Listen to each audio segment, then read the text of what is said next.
कभी कभी अंदर एक आग सी महसूस होती है ना। जब कुछ गलत हो रहा हो, कोई अन्याय हो रहा हो या चीजें बस वैसी ना हो जैसी होनी चाहिए। तो आज हम इसी पर बात करेंगे कि इस आग को तबाही नहीं बल्कि अपनी सबसे बड़ी ताकत कैसे बनाएं। चलिए शुरू करते हैं। पता है, ये सिर्फ गुस्सा नहीं होता। ये अंदर से एक आवाज उठती है जो कहती है इसे ठीक करो। ये एक इशारा है कि हमारे अंदर कुछ बड़ा करने की क्षमता है। ये एक बहुत ही पावरफुल सिग्नल है जिसे नजरअंदाज नहीं करना चाहिए। तो ये जो अंदर की आग है ना, ये असल में दो बहुत पावरफुल फोर्सेस का खेल है जो हम सबके अंदर मौजूद है। इन दोनों को समझना ही इस एनर्जी को सही डायरेक्शन देने का पहला और सबसे जरूरी कदम है।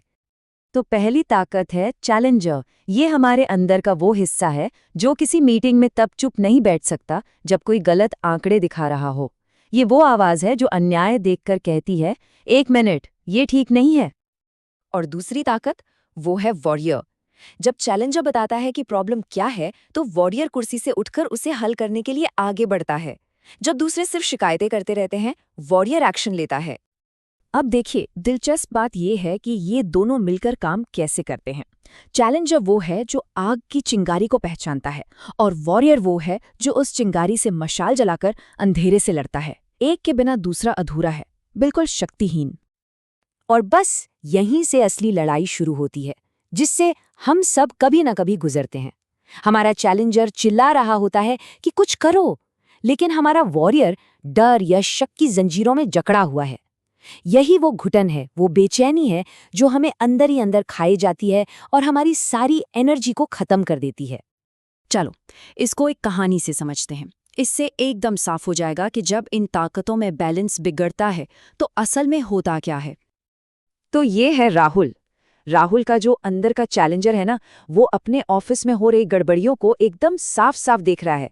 उसे पता है कि सिस्टम में गड़बड़ है, लोग इसका फायदा उठा रहे हैं, और ये बात उसे अंदर ही अंदर परेशान कर रही है। लेकिन राहुल के दिमाग में बस एक ही चीज चलती है, डर।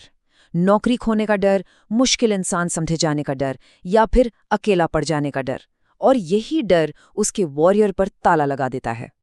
तो इसका नतीजा क्या निकलता है? सीधी सी बात है, चैलेंजर तो जागरा है, लेकिन वॉरियर पर ताला लगा हुआ है। और यही वजह है कि वो हर समय चिड़चिड़ा और बेबस महसूस करता है। उसकी अपनी ही एनर्जी एक ज्वालामुखी की तरह अंदर ही अंदर उसे जला रही है। तो सवाल ये है कि अगर कोई राहुल जैसी सिचुएशन में फंस जाए तो करे क्या? क्या कोई रास्ता है? इसका हल गुस्से को दबाने में नहीं है, बल्कि उसे एक मकसद देने में है। उस ज्वालामुखी को फटने देने के बजाय उसकी एनर्जी को एक इंजन की तरह इस्तेमाल करना है। चलिए देखते हैं कैसे।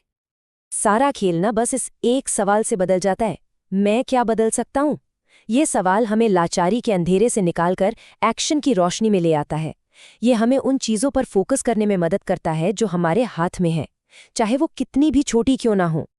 तो इस एनर्जी को सही डायरेक्शन देने के लिए ये रही एक 5 स्टेप की योजना। चलिए एक एक करके इन्हें समझते हैं, ताकि हमारे अंदर का चैलेंजर और वॉरियर एक ही टीम में आ सके। तो पहला कदम है एकदम क्लियर होना। असल में गुस्सा किस बात पर है? ये सिर्फ ऊपर की चिड़चिड़ाहट नहीं है, इसकी नीचे जो गहरी वजह छिपी है उसे पहचानना बहुत जरूरी है। क्या ये अन्याय है, बेईमानी है, या किसी नियम को तोड़ा जा रहा है? देखो, हमें हमेशा यही सिखाया जाता है कि गुस्सा करना बुरी बात है, इसलिए हम उसे दबा देते हैं। लेकिन सच पता है क्या है? गुस्सा एक कंपास की तरह है। ये हमें बताता है कि हमारे लिए क्या सही है और कहाँ हमारे उसूलों के साथ खिलवाड़ हो रहा है। इसे सुनिए, दबाइए मत। ठीक है, तो अब जब प्रॉब्लम पता चल गई है, तो अगला स्टेप ये सोचना है कि हम असल में कर क्या सकते हैं। पूरी दुनिया को बदलना मुमकिन नहीं है और नहीं इसकी जरूरत है, बस अपनी शुरुआत करने की जगह ढूंढनी है। हम अक्सर ये सोचकर हाथ खड़े कर देते हैं कि मेरे अकेले के करने से क्या ही होगा। इसलिए किसी एक छोटी सी चीज पर ध्यान लगाइए जिसे आप कंट्रोल कर सकते हैं, चाहे वो आपकी अपनी सीमाएं हो, आपके काम करने का तरीका हो, या कोई छोटा सा बदलाव जो आप ला सकते हैं। वॉरियर की जो एनर्जी होती है ना, वो बहुत कीमती है। उसे हर छोटी मोटी बहस या हर गलत चीज पर खर्च नहीं किया जा सकता। हमें ये तय करना होगा कि कौन सी लड़ाई हमारे समय और हमारी एनर्जी के लायक है और कौन सी नहीं। हाँ, एक डर हमेशा रहता है कि लोग हमें बहुत ज्यादा इंटेंस समझने लगेंगे। लेकिन सच तो ये है कि हमारा काम सबको खुश करना है ही नहीं। हमारा काम उस चीज के लिए खड़ा होना है जो सही है। ये तीव्रता हमारी कमी नहीं, बल्कि हमारी ताकत है। एक असली वॉरियर सिर्फ गुस्से के दम पर नहीं लड़ता, वो अपनी ताकत को कंट्रोल करना जानता है। सिर्फ भावनाएं हमें भटका सकती हैं, लेकिन अनुशासन हमें अपने लक्ष्य पर टिकाए रखता है। बिना अनुशासन के एक वॉरियर सिर्फ एक विनाशक बनकर रह जाता है। और अनुशासन बनाने के कई तरीके हैं। जैसे फिजिकल ट्रेनिंग हमें तनाव को सही दिशा देना सिखाती है। कोई नया मुश्किल स्किल सीखना हमारे दिमाग को तेज करता है। और एक मजबूत डेली रूटीन हमें किसी भी तूफान में शांत और फोकस्ड रखता है।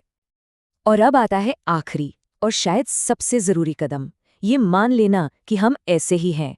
हम जो हैं उसके लिए खुद से लड़ना बंद करना होगा। हो सकता है हम शांतिदूत बनने के लिए नहीं बने हैं, हो सकता है हम रक्षक बनने के लिए बने हैं। हो सकता है कि बोरिंग मीटिंग्स या झूठी विनम्रता कभी अच्छी ना लगे। और ये बिल्कुल ठीक है। हम शायद ऐसे माहौल के लिए बने हैं जहां बड़े फैसले लेने होते हैं, जहां तेजी से और हिम्मत से काम करना पड़ता है। जब हम ये मान लेते हैं तो हम सही जगह पर अपनी ताकत लगाना शुरू कर देते हैं। ये बात हमेशा याद रखने वाली है। हमारी भूमिका दुनिया में एक बैलेंस लाने की है। जब हिम्मत की जरूरत हो, जब किसी को सच के लिए खड़ा होना हो, तब हमारी भूमिका शुरू होती है। ये एक तोहफा है, कोई बोझ नहीं। तो मैं इसी सवाल के साथ आज की बात खत्म करता हूँ। हमारे अंदर का चैलेंजर क्या देख रहा है और हमारा वॉरियर किस लड़ाई के लिए तैयार है? सोचिए, वो कौन सी एक लड़ाई है जो हमारे समय, हमारी एनर्जी और हमारी हिम्मत के लायक है।